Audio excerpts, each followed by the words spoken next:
So let's go ahead and get started. First of all, can you tell me um, first a little about O'Reilly in general, and then kind of what prompted this report? Because you have a lot of great resources. So why this one? Right. Yeah, appreciate that. Um, yeah, so Riley Risk is a company, so we've been around for about 15 years now. We're an Arlington, Virginia-based company. We work in security advisory and intelligence space, predominantly for humanitarian aid, international development type firms, typically working in what we call higher risk or complex risk environments. Um, we've worked in about 90 plus countries, but most of the countries we support ongoing clientele is going to be in these higher risk zones. Obviously, Ukraine fits that, unfortunately, and has for a bit of time now, for the last 4 years especially, right? In our Ukraine experience, I'll go into it a little bit later, but we've been there since 2016, and we've support clients, ranging from state level engagements with an organization that funded a lot of what's in Ukraine on development and infrastructure, down to very small grassroots NGO mission focused organizations, really working, doing a lot with not very much, right? So we've kind of like done the full gambit in terms of scale and size for organizations in Ukraine. So the purpose of this briefing, the special report briefing that Zach and the team had put together, honestly, they did most of the work. I just kind of helped steer kind of the direction, was really because we wanted to take a look at um, post-conflict scenario, right? We're not there yet, unfortunately. Hopefully, we're there soon. But I think a lot of organizations, there's been a lot of analysis, a lot of talk about what that reality looks like. And yeah, everyone's seen it, right? Or those that have not, you can certainly go out and find it. And I think kind of the important questions um, were being asked, but there's quite a few that weren't really being addressed. And that's something that we wanted to take a look at based on our own experience on the ground in Ukraine, supporting organizations, as well as, this perception that if peace breaks out, and that's a phrase we've used somewhat ironically, what does that environment look like, right? It doesn't necessarily mean it's going to be a peaceful environment. It just means it's more complex, right? And that's what we really wanted to address. So hopefully some of the key findings from the report and the information analysis is helpful, not only just for a post-conflict basis, but also right now, right? Because those that are prepared ahead of time, working in the country, can visualize and see and be better prepared. That's my take on that, Zach. I don't know if you had anything to add on to that at the operational and tactical level, and I think it'd be helpful too for you to give a little bit of background on yourself, time you spent in Ukraine, and all over across the different oblast, and your operational experience. It's really kind of helped influence a lot of the analysis here. Yeah. Okay. Hi, everyone. Nice to meet you all. Yeah. So I've been living in Ukraine for the last 13 years. So Ukraine's my home. So previously, before moving to Kiev, I lived in Zaporozhye for 12 years. I served 3 years in the Ukrainian Special Forces as a major, and then started working for Riley. The reason I think we started to work on this report in this format is because we see so many organizations that come into this country unprepared, and they don't have a clear set path and goal to what they're trying to achieve over the longer term. So this is just we've put this out there just to try and help organizations to try and safely guide them and navigate them through all the trouble areas. So hopefully this shines some light on some areas that need to be thought at short term and long term, because it's not going to be a short term project, the rebuilding Ukraine. We've seen this through previous endeavors. If you look through the Marshall Plan back through Germany, and also in South Korea as well, when South Korea was rebuilt. So there's experience out there, but because of the time frame difference of the history, the problem with history is people forget history very fast and how to do things. So we're just here, hopefully shining some light on how this could be and should be done. Yeah, I think very recent example, of course, is the Middle East. So, supposedly Mm, there's peace, but you still wake up and hear like missiles have been launched or this has happened. So it exactly. is Yeah. for those of us who are much less familiar than you, it is a confusing situation. That was one thing that originally just caught my attention with the report in general. You also mentioned, either one of you mentioned it, Nathan, but either one of you some gaps that you were seeing out there that also led to the creation of the report. What were those gaps? Yeah, I guess from the strategic level, a lot of those gaps is what's necessary to operate with both eyes wide open in an environment such as Ukraine, right? Certainly, every environment has its own complexities and challenges. This conflict in Ukraine is unusual in a lot of ways, right? And it's certainly challenging. I don't need to tell anyone on the call here about that. And every conflict has its challenges. A lot of organizations you had mentioned the Middle East experiences, right? There's this perception that if you're going to go in as a company or an organization, or even as an individual, these are the resources that you need in terms of intelligence, in terms of information, in terms of network, in terms of safety, medical resources in an environment such as that. Um, those perceptions are going to should be changed for every environment because the resources are not the same, right? In Ukraine, organizations, because they do not have access to large fleets of up armored vehicles, they're rolling around in soft skins because that's just how business needs to get done because people are not going to spend all day in the shelters because of the persistence of airstrikes. Um, that's not to say that you can't take appropriate mitigations to take a look at the threat context and still deploy mitigations that help keep your people safe. It's really a balance between extreme safety and keeping the mission going, right? And that's something it's depends on the risk environment. It depends on the resources that you can deploy. Obviously, it depends on the profile of the organization, where you're working, what you're working with. But these are all factors, honestly, that I think every environment requires like a good, honest assessment of like, okay, if we're going to be doing work in this type of environment, what are our resources? How can we get the mission done? How can we get it done safely? Zach, I don't know on the operational side and tactical level, anything to add on to that as well? Yeah, it's a lot to do with also going through the rebuilding phase that we've highlighted within the document. What certain areas of the country, when you look at regional dynamics, when you look at the south of Ukraine, east of Ukraine, west Ukraine, central, uh, they all have different needs for the rebuild, where you're looking at the south of Ukraine, where it's mainly towards the agricultural side and also the port infrastructure, and then the center of the country, which is then going into steel and electricity production. And then the east, which has suffered the most in devastation, where over 72% of all destruction has been caused in the east. So that's then when you come looking at infrastructure and homes, if that's a viable option in the future. Hmm. Okay. The West Ukraine just needs stabilization, again with the power grid, and also getting refugees, hopefully, to return back to some sort of normality, because the influx will always go through Lviv first, being the hub for all refugees.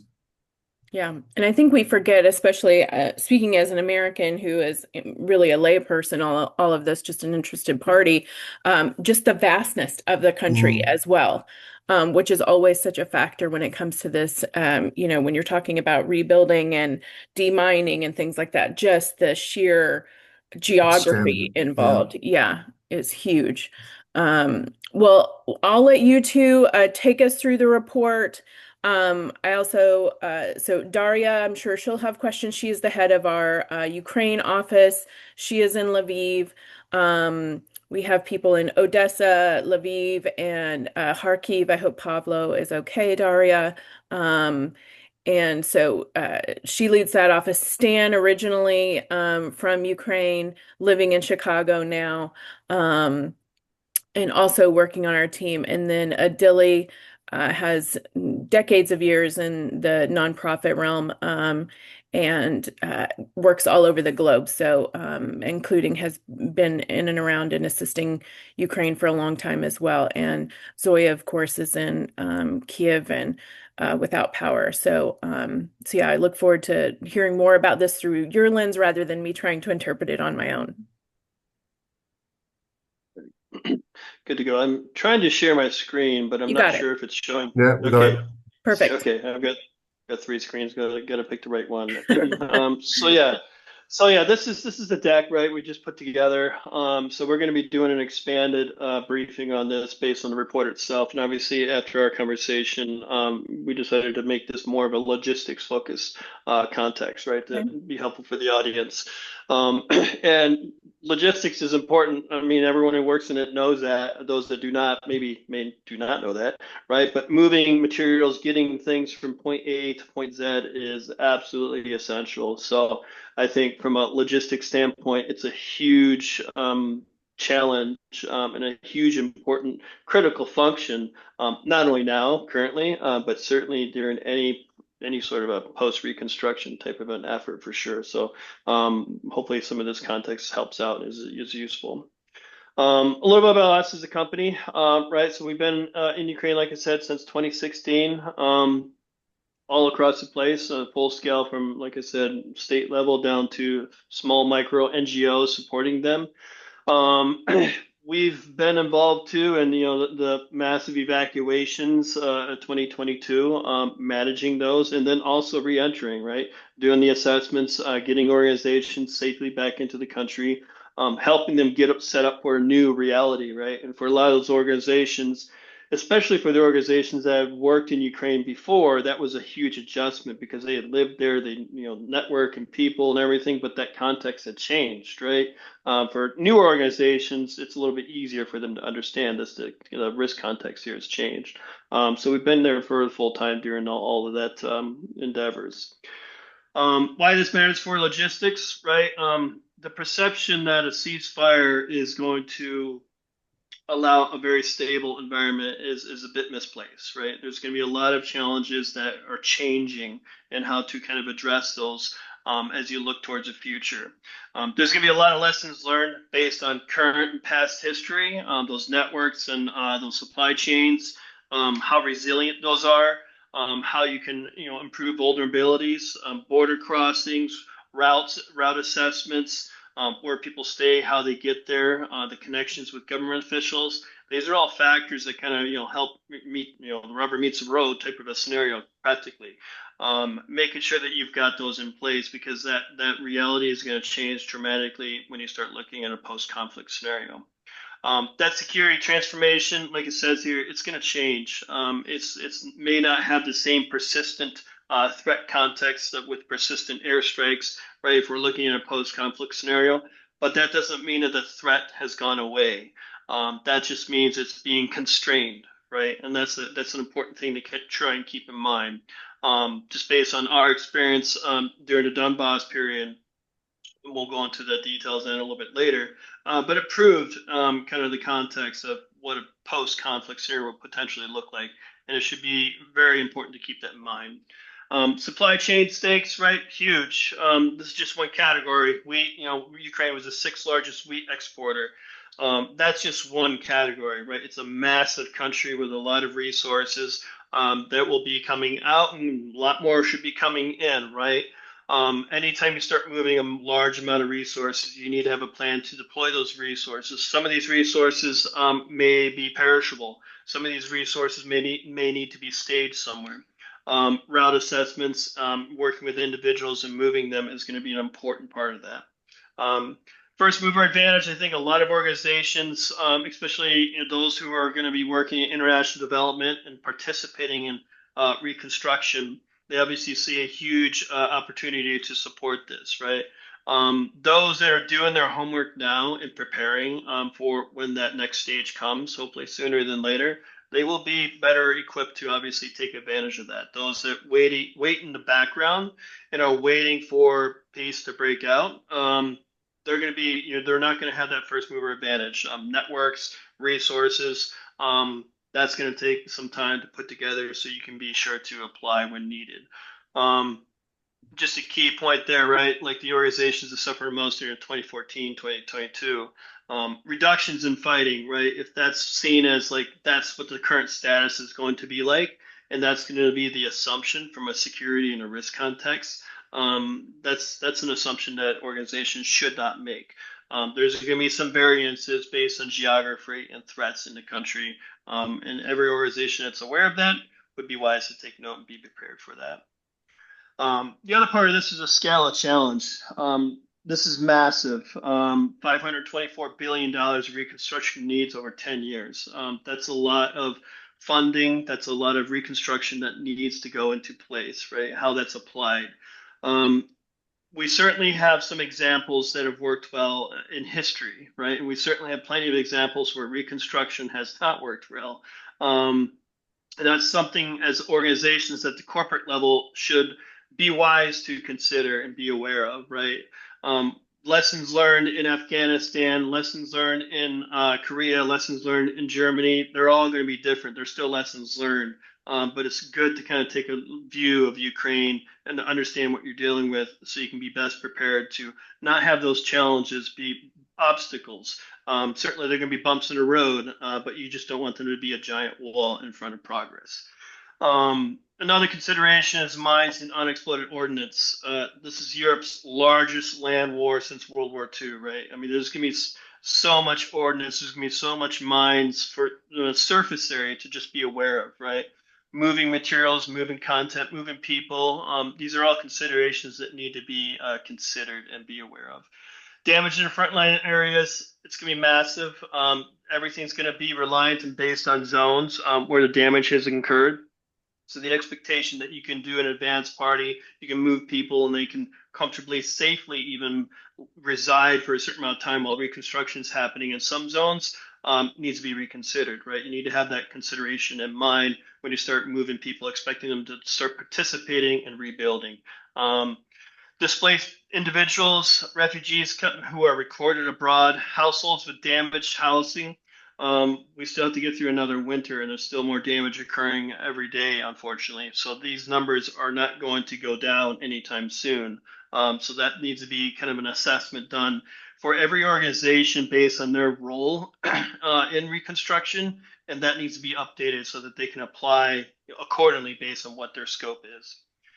Um, Infrastructure reality. You see the data here and all this. Timeline to normal, we've estimated 18 to 36 months. That's a range, right? Obviously, things can go better or worse depending on the conditions. And a lot of these conditions are really going to be reliant on the actual security context, right?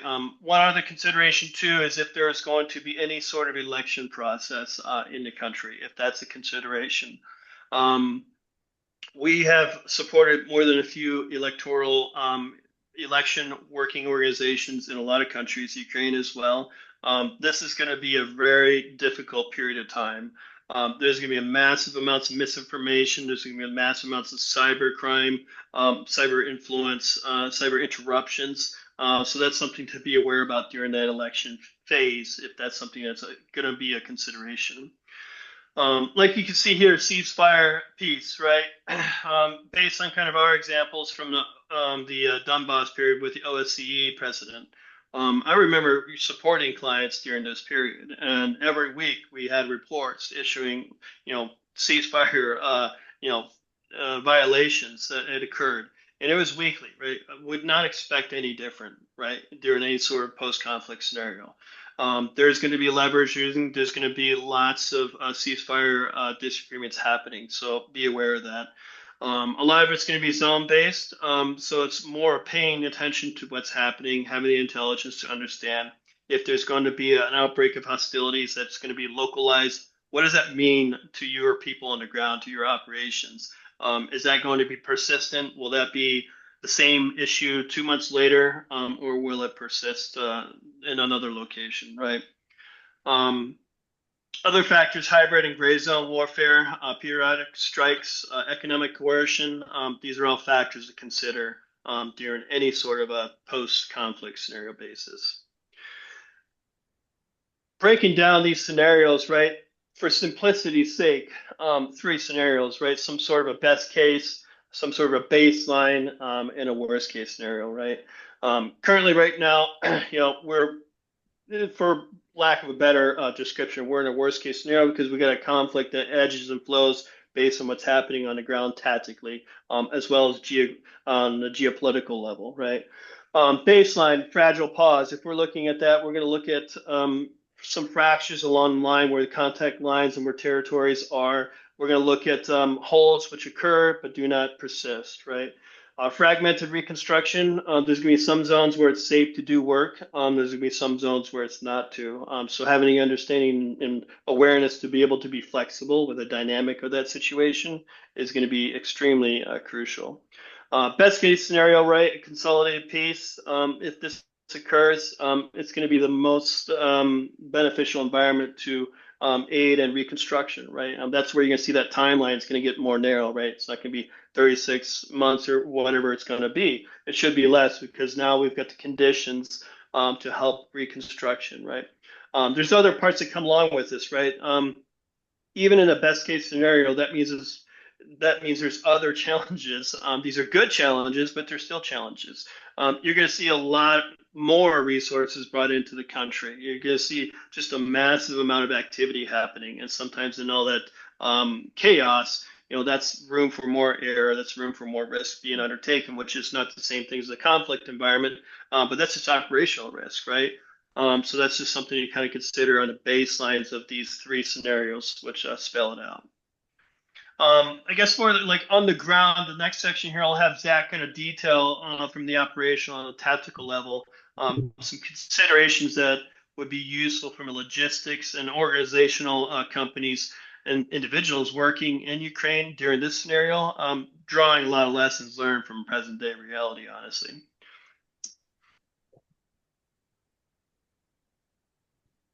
Zach, you should have that on your Yep, side. got it. Yeah, yeah. So when we're here looking at the high risk zones, these have to be taken into consideration. Definitely for when you've got logistics moving in and out of the country in Ukraine. And there's still going to be a threat there, even if there is any type of ceasefire, because these zones will be the first ones then to come under attack again, even if there is a ceasefire.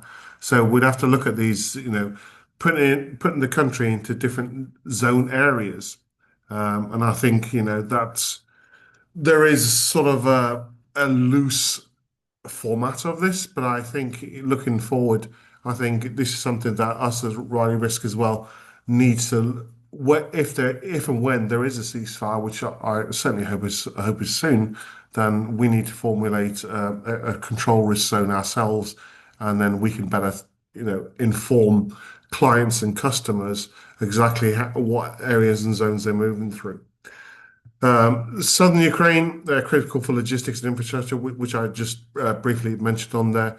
There are some big movers and shakers in the works. And you're looking at on the international scene that you've got Japan and South Korea. They've expressed great interest in there. But because of their culture and also their history, they're not looking at moving into Ukraine until there's a definite ceasefire. That's why we have not seen so much help from Japan and South Korea in that sense. But when they do, you've got big organizations like Samsung, which are some of the biggest shipbuilders in the world. They've expressed great interest in coming into Ukraine. So logistically wise, that's huge because that'll be a complete reconstruction. Central Ukraine, again, that's more of a longer term project. It's not going to be, it's not going to be the needs of yes for the electrical infrastructure, 100%. That needs to be improved before any of these big projects can be sort of start moving. Whether that's temporary solar farms or whether that's building a new power plant. Unfortunately, it's not fast. You're looking at 3 years minimum for these to be built. So I sort of envisage that solar farms will be built in the lower lands of on the steppes of Ukraine. So that's really down to the south and central Ukraine where that's most viable because the southern regions have the most sun. And then when Western Ukraine will have to be, for logistics coming in, I can see that being a hub for a lot of organizations where they'll have sub offices there to control what's coming in and out of the country. And then also, yes, having offices in Kiev itself. But I see Western Ukraine being a big responsible area where companies will have their main transport nodes, so shall we say, because then they can redirect from Lviv or any other places in West Ukraine, even through Romania as well. Maybe we'll see what happens on that side. Yeah, next slide, Nate. Yeah, as I basically just mentioned there, yeah, road rail networks they'll have to get. I won't cover the port facilities. We just spoke about that energy grid as well. Um, the road rail networks, something's big going to happen in Ukraine is because we're still on the old system of railroad networks where uh, the measurements of the rails are different to what European rails are. And to get that rebuilt is another a huge project. If you look at logistically wise, getting all these moved across, especially when you're going to try and rebuild cities, rebuild ports, that you're going to have this infrastructure in place where rails are going to have to be maybe have to be shifted and moved. So that's something that needs to be looked at. What type of vendors, what type of companies, organizations will be moving these? And if you're a logistics company, if you're moving things by rail, then might be something that you have to look at because there could be some delays or there could be some different variations of routes where, we've got this new line being built from Romania to Odessa, but where does that leave us for the rest of the country? Will that happen from Lviv to central Ukraine? Agricultural infrastructure, grain silos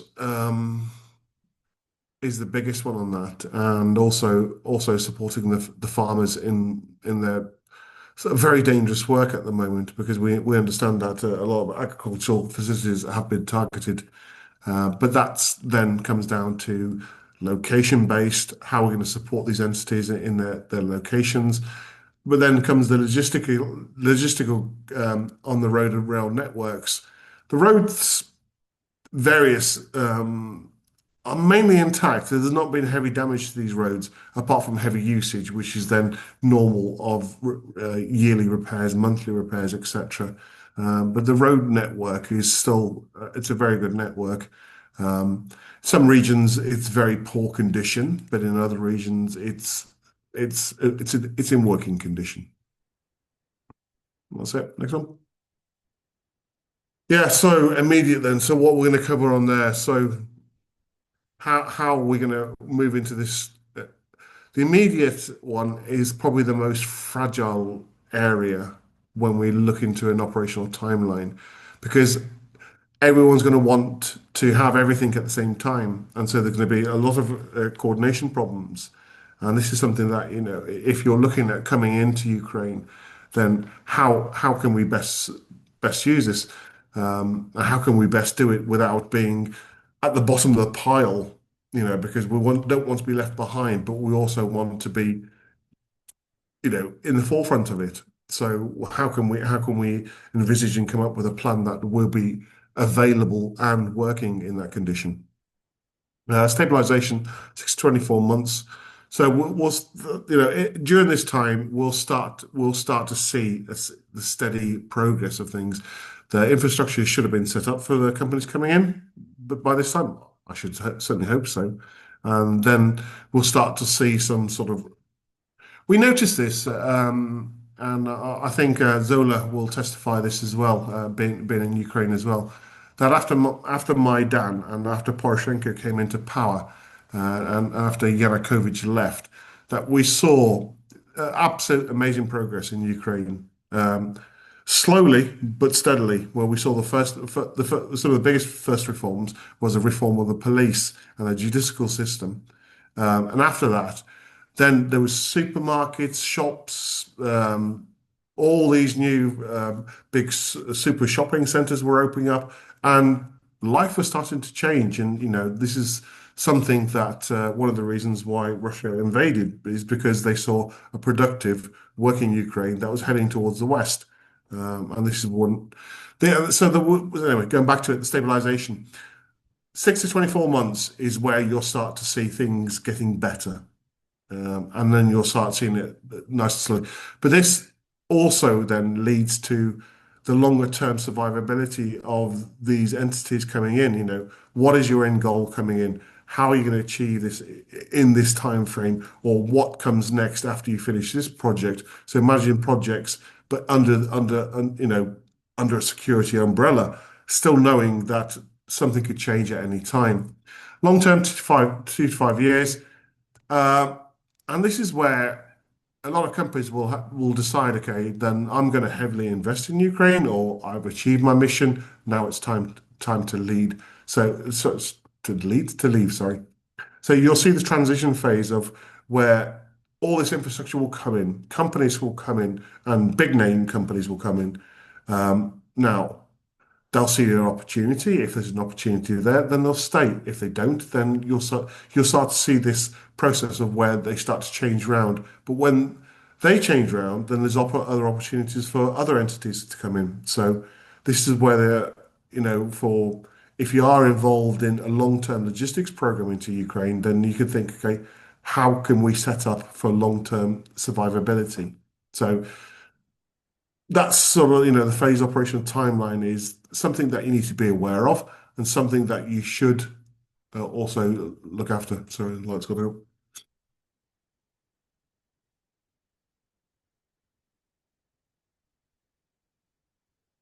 Sorry, I've lost light here. Grey zone threats. Grey zone is something that just doesn't affect Ukraine at the moment a whole, as we've seen hybrid warfare across all of Europe now. Especially if you look at hybrid operations in the Baltic Sea. We're seeing it across all of NATO countries per se, where we've seen drone incursions, disinformation programs, far right parties coming into power, which have been Kremlin backed, cyber operations against infrastructure. We recently just saw a very suspicious burning of a substation in Germany. I don't know if you're aware of that.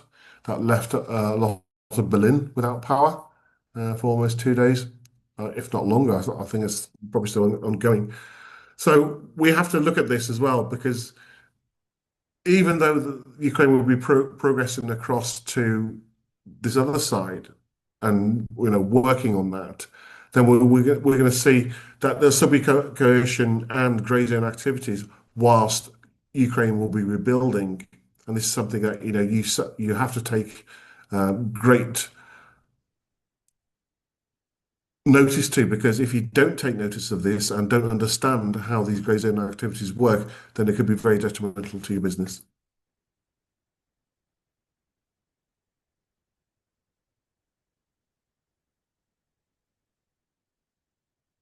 Working on this, yeah. So we're looking at operational challenge, both insurance. So during this period of time, the transition phase now, if you look at if you're looking at where now you've got war zone insurance.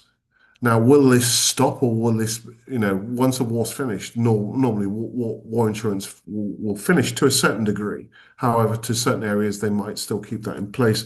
So, how do you ensure that your business and your people that are working for you are correctly looked after? Also, banking and finance, there's going to be a lot of money coming into the country. So, who's going to look after this? Is your money safe with XY bank in Ukraine, or are you going to have this banking offshore? And also, we're seeing now in Ukraine a big the dollar and the euro rate have gone crazy at the moment through stagnation. So that's something to look at as well. You know, the exchange rate of what you're dealing in. Are you going to deal in hryvnias? Are you going to deal in dollars or euros? Customs border. Yeah, the border infrastructure post 2014 has, become a lot better. However, there's still some limitations, and as we've seen with the Polish protesters, the farmer protesters, etc., on the borders, that put a deadlock on the borders for a long time, and this is something that could rear its ugly head again. It depends on, again, this is grey zone activities coming back to. Kremlin backed affiliates funding these farmer parties, and that was down to grey zone. So the border things plays a very big part in logistics coming into Ukraine, and if there's any disruptions, then that can greatly affect and impact your work as well. Labour workforce, you're going to have a big labour workforce. Post-war, there's going to be a lot of people that will want to go back into that normal way of life, and there'll be a lot of ex-soldiers, people that have been working in the defense industry that will want some sort of form of normality. And it's trying to find then when you're hiring, if you're hiring in Ukraine, to ensure that you have the right people for the right job.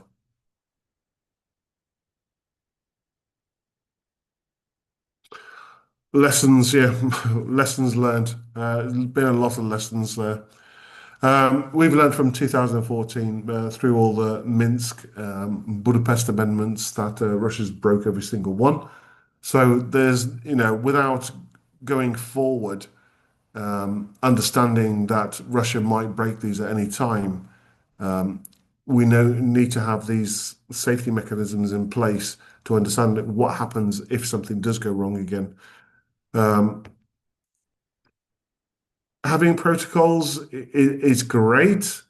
But having a written protocol and having something actually that works is totally different. You know, we've all got plans, we've all written down documents, and if we need to do this, if this happens, then we do this. But is it proven? Is it tested? Does it work? And this is something that needs to be collected all the time.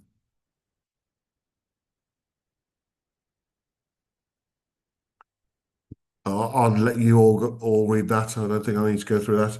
So, maritime wartime protocols for the short term. You know, you're going to still be under threat for at least 12 to 36 months.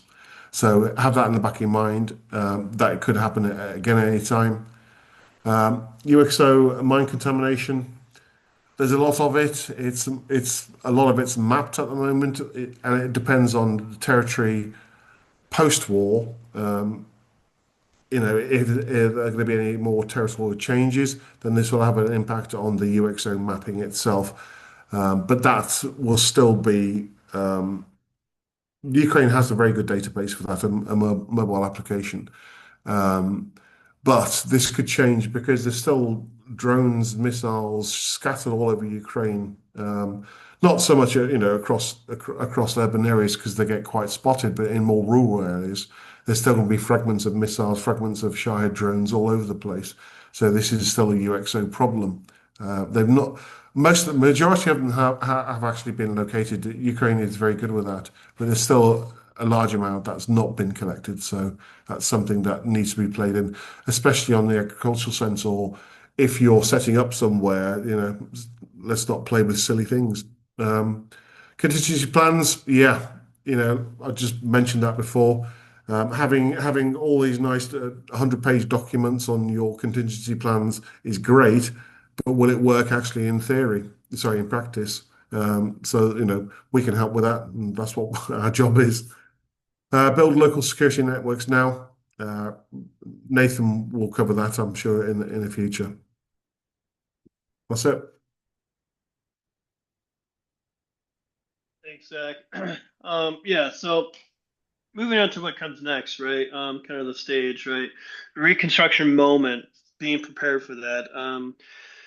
every organization is going to need to approach this differently. They're going to need to do an assessment. They're going to need to understand the lay of the land and the resources that they're dealing with, what the profile is, where their people are coming from, where their people are going to be positioned, and then how to implement everything, right? And then understanding that based on how the environment will persist or will not, that will be it will remain very flexible, right? So just kind of keep that in mind. Zach mentioned a couple times having contingency plans, policies, and procedures, and those are very important and they are necessary from an organizational liability perspective. But you do need to make sure that what you've got in your share drive matches the on-the-ground reality. All right. If your plan says that you have this and your resources don't match that in reality for your office or for your people, then that's going to be a problem, just not only from a safety perspective, but for the organizational resiliency perspective as well. Every sector is going to be different for logistics, right? Whether you're working in energy or you're rebuilding homes, or you're working in the agricultural sector, they're all going to be different. They're all going to carry their own set of challenges to overcome. I think networks is going to be very important, and you guys know this, right? That's what the purpose of this call is, right? In the WhatsApp group, sharing information in WhatsApp channels, even though many organizations are obviously supporting different logistical chains. A lot of you are still kind of working with the same channels, right? Same routes and same problems, honestly, whether it be border problems or whether it be route access, whatever it might be. So just kind of make sure that those networks are strong and understand that when you get into the pace of a reconstruction moment, when that occurs, a lot of times those WhatsApp channels may not be sufficient, right? So you may need to kind of like expand out that network and have resources they can rely on because people are going to be busy. There's going to be a lot more activity happening and relying on a WhatsApp or a Signal channel or maybe a network that's busy, that can be kind of a showstopper for some. Um, Being prepared, right? It's always good to be prepared in life, even more so in a conflict environment, even in a post-conflict environment as well, right? So take a good, honest look at that, take stock, and understand what you need to move and to operate in an environment like that. That's really kind of like the overview of the key findings from our perspective, a bit tailored for a logistics crowd. Next couple slides is just a little bit about us, and I'll send that out to you guys, what it looks like. Our platform in Ukraine is really built on our approach to risk management in Ukraine. Ukraine is kind of a rare, well, it's an interesting moment for us as well as a company. Even though we've been doing the security management and intelligence support for about 15 years, 3 years ago, we developed what we call the Country Access Program, and it was built out of our own frustrations, honestly, in managing security for our clients. And I've had the opportunity to work as a global security director for organizations that had a portfolio of 70 plus countries. And how they applied resources, how they did procurement, and how they implemented a lot of these safety and security resources was honestly quite challenging. So our experience in Ukraine, we took everything, put it on the table, and we're like, okay, what if we put everything you need to have a security platform in a specific market that we know and understand well, and we just give it to our clients based on the capacity that they need, right? And that's what we call the country access program. So it takes cost sharing approach where we leverage all of our resources, whether it be a 24/7 GSOC, whether it be pushing 24/7 persistent live threats based on where you're physically located in the country, whether it be route assessments, safety and security training, along with the expertise and security management to actually make sure that you're implementing these resources on the ground, right? And that's the approach that we took. It's a bit different from the industry standard of doing it billable hour basis, but our clients like it, and we've not lost a client that's active in Ukraine that's signed up for the country access program because it allows us, honestly, to just provide all the resources that they need anyway, and just let us do our job, honestly. They're experts in the fields and the missions that they're supporting, and we're experts in the intelligence and security management space. So it's a partnership that works quite well for their organizations.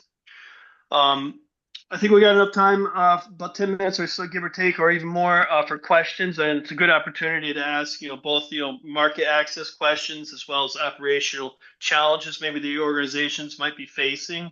Both Zach and I would love to kind of help out. If you've got questions after the fact, you can forward them to Christy, and certainly we'll be happy to address as well. But any questions or any feedback or any kind of additional insights from those who have read the report and have attended today's briefing?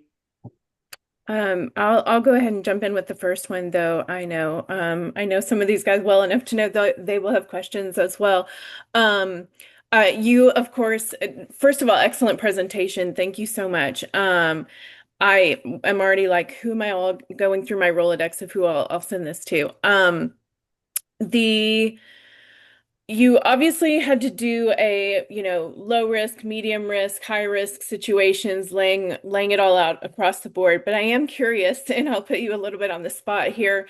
Since you are in risk and intelligence, where is your kind of mindset right now? Are you, cautiously optimistic? Are you not? Where are you kind of as a company on this scale, or even personally, if you'd prefer to answer that way? Yeah. So basically, what you're asking is a post-conflict scenario. Where are we on that? And Yeah. I'll let you go first, because you're obviously on the ground and you've got a lot of context that I think is helpful, from your time, supporting in the East, and then breaking it back out a little bit further, right? And kind of the likelihood of a post-conflict scenario and how far away that might be. Yeah. Um, it's at the moment, if you asked me probably around September, October, I'd say I was very optimistic that there would be some kind of peace deal. Um, and now at the moment, it's very hard to judge. And that's down to players from both sides. That's down to the Ukrainian side, being rightly so, stubborn, and rightly so. Don't get me wrong there, please. From the American side, from whatever President Trump feels like doing that certain day, or however his mood swings are.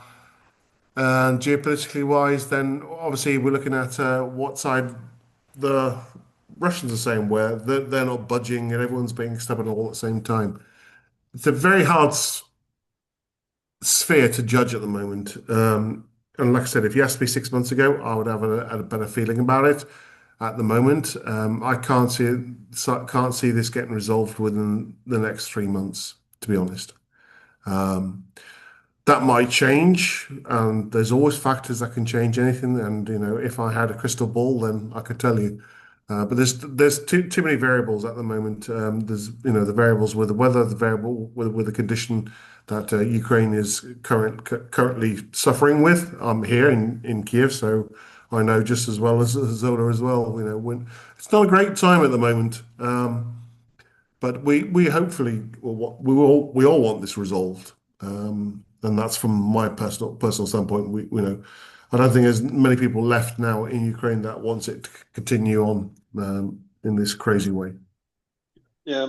To add on to that, Christy, I would say Yeah. probably the next few months, honestly, maybe even the next few weeks, based on we've got a lot of different entities involved in this conversation, but it's going to be the foundation for moving this probability towards a higher occurrence is a stage that's going to be set for sure in the next couple months for sure.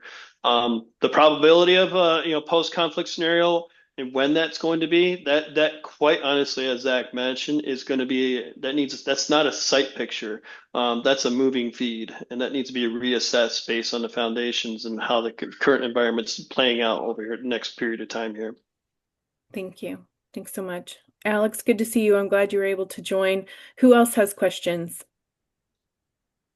I'll jump in if I may. I'll Sure. stand here. Stand in And the Zach, Nathan, thank you very much. Really great presentation, and I apologize for being a little bit late. So correct me if I'm wrong with my understanding.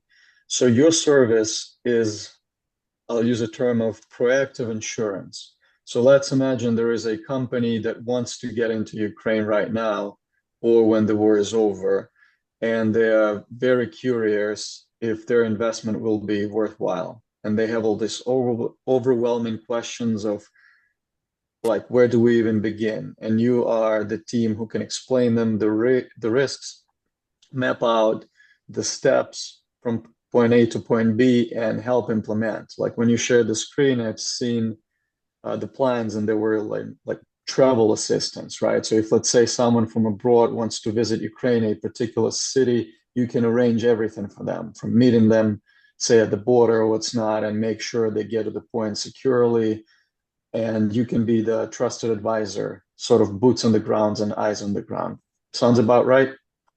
That's Correct. correct, right? And that's like what you're asking is more kind of twofold. One is market access, right? An organization going into a market that they may not have an in on the ground kind of a perception or reality of what's happening there. So they need to be introduced to stakeholders and have a good understanding of what the opportunity is and also what the risks are, right? Risk opportunity. They're both on two different sides of the coin, right? And we do quite a bit of that.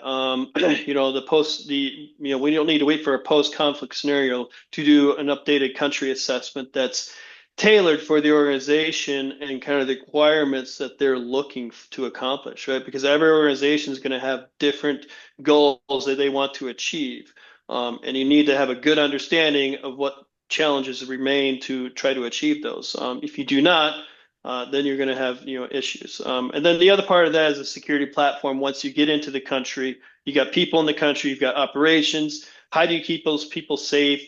How do you keep those trucks moving in the right direction? Doing route assessments. Where are your people staying? So they get an actual site security assessment for an apartment where they're going to be staying.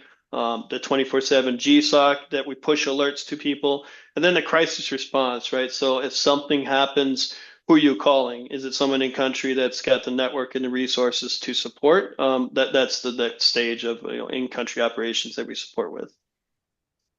Got it. Thank you very much. Alex? Yes, hello, and thank you, Zach and Nathan, for the report. Very important to have this even. Hopefully, there's going to be an end in sight soon, but we want to be prepared for anything can happen, right? Just that's the nature of these days. Um, you talked about the returnees, so Ukrainians who left Ukraine and are would be coming back. But have you looked into um, foreigners coming into Ukraine post-war? So this would be like diaspora Ukrainians who want to move to Ukraine to support reconstruction organizations from abroad who would want to come and support efforts who didn't want to go during the actual war and etc. Like, I'm curious what your thoughts are on that, and yeah, if there's anything we should be thinking about from that perspective. Thank you. Yeah, Yeah, no, and sorry. yeah, Go yeah. on. I was just going to say, Zach and the team's been working on another analysis report that's focused a little bit on this, the atmospherics of what the environments can be like for a lot of returnees in Ukraine. But Zach, go ahead and lead away with your context on that. Yeah, and it's the numbers and figures on dysporias and returnees coming back is very much so up in the air at the moment because there's so many people that have settled and don't want to come back, which is the realistic side to it when people have a move out of the way. But people coming back and atmospherics of people coming in back into the country. Is the infrastructure, is the country ready for all these people coming back? Which is another big thing. Housing at the moment is quite flexible, I'd say, at the moment in Ukraine. There's still enough empty places. I'm looking at Kiev, for example. Um, you know, I think when I were looking at there's at least a million vacancies, at least a million vacancies in rental at the moment. That's projects unfinished, etc. There's so many high rise apartment buildings that were started pre-war that have not been finished. And looking at one of the earlier stats, there was a million vacancies for accommodation in Kiev available. So that's something that can be looked at. In West Ukraine's quite full. It's quite hard to find places and not on a small scale for the hundreds and thousands, but then you're looking at to upwards of a million scale. It's very hard to find in West Ukraine. The southern regions going down towards Odessa, there's more availability going down that way. However, immediate frontline cities like Zaporozhye, Kharkiv, they're quite overwhelmed. If you look at Zaporozhye, it's what I say, it's my home city. Let's take that into for an example. The pre-war population was about 750,000. At the start of the war, around half of that population left to go abroad or moved to other regions in Ukraine. So that left a demographic of about 350,000. Due to people leaving other zones, especially Berdansk, Mariupol, Tokmak, Melitopol, Kherson, these people moved in, these IDPs moved into Zaporozhye. And so Zaporozhye is sitting around about 800,000 currently at the moment. So it's increased by 50,000. So people returning that previously left Zaporozhye won't have the housing to come back to unless they owned this accommodation before. Um, and a lot of people do own this accommodation, so there's going to be a big problem there, but where IDPs will then again have to move somewhere else. So is the housing ready? There's a lot of empty places. There is, there's not all apartments are full of IDPs. That there are. If you go onto OLX, which is one of the biggest online realtors in Ukraine, there's plenty of apartments for rent, plenty of places to buy as well, but not as much as pre-war. So having these people coming back is not going to be easy. Thank you. Thank you. All right. Zoya, Adili, Daria, any questions from you? No, from my side, I have understood everything. No questions from my side at this point. Thank you all so much for the presentation. I have a question that was asked yesterday. I was on a call with Christy and the question came up, and I'm not sure if it pertains to what you guys do, but if somebody was to ask me what is the greatest need right now in Ukraine for the families, the people that are there, what would that be? Because that's a question I get a lot, number one. And number two, for the services you offer, do you have a list of items that you offer and pricing, or is that something that the companies need to reach out to you directly to get? Thank you. Zach, I'll let you handle the on-the-ground reality for what's needed urgently. But what do we know? What's needed on the ground from the humanitarian side? Yes, one of the questions, we got people who have access to medical, medicine and different things, and so we spend so much time trying to figure out is what they're trying to provide through Vector and what is going to be is that a need? And so if we can get that, I think this can be a lot of logistics of items moving there. Medical's always needed. It's warfare. So medical's always needed, and the the support is quite large on the medical side, but it's always needed, especially on frontline cities where they provide medical care. Take for example, Kharkiv, Zaporozhye, Dnipro, Kherson, Odessa as well. Where a lot of casualties are sustained, and they supply a lot of frontline medicine as well to soldiers, injured soldiers. So those are quite, medical's always needed. I'd say the biggest one is power. Getting sustainable generators, getting in large, not just small generators, large generators into the country to stabilize the grid. Yeah, the question about the services, there's a link in the chat box, countryaccess.rileyrisk.com. That lays out, our platform is pretty simple, honestly. Just because I personally get frustrated with trying to patch everything all together. You've got one vendor for intelligence, you got this, you got that. And nobody wants to talk to the security manager because there's a billable hour fee for it. So I find out about the problem after it's already occurred, right? So that was our own frustration. So I just decided, okay, well, we'll just give everyone what they need, and we'll just price it based on capacity that they need it, right? So if you go to that link, you'll see kind of the outline of the costing of the pricing for those platforms. And obviously, we've got bigger organizations that we'll be supporting in Ukraine, and they won't fit into those categories. Those categories are for very small organizations, medium-sized organizations, then kind of staging towards more in the larger size. We do the enterprise offering as well, right? It's based on the same concept where it's everything. And once again, the question is just capacity. Do you need a full team? Do you need vehicles that need to be kept on retain?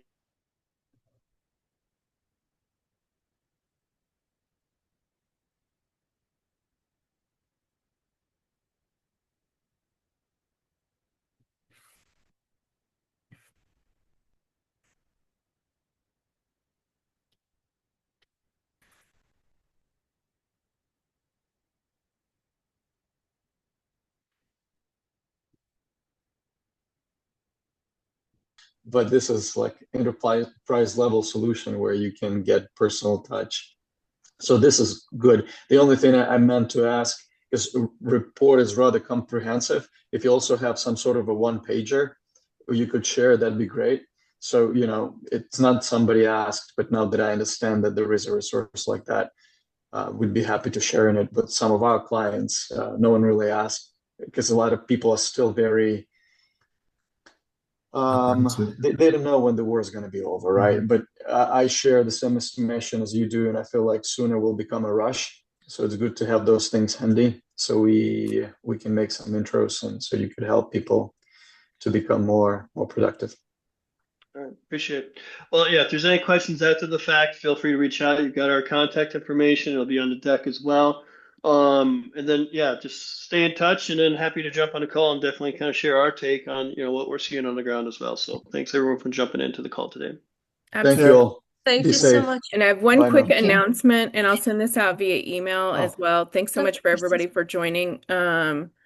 If those of you who've been around the community for a while may remember Brad Henderson, we did a podcast interview with him.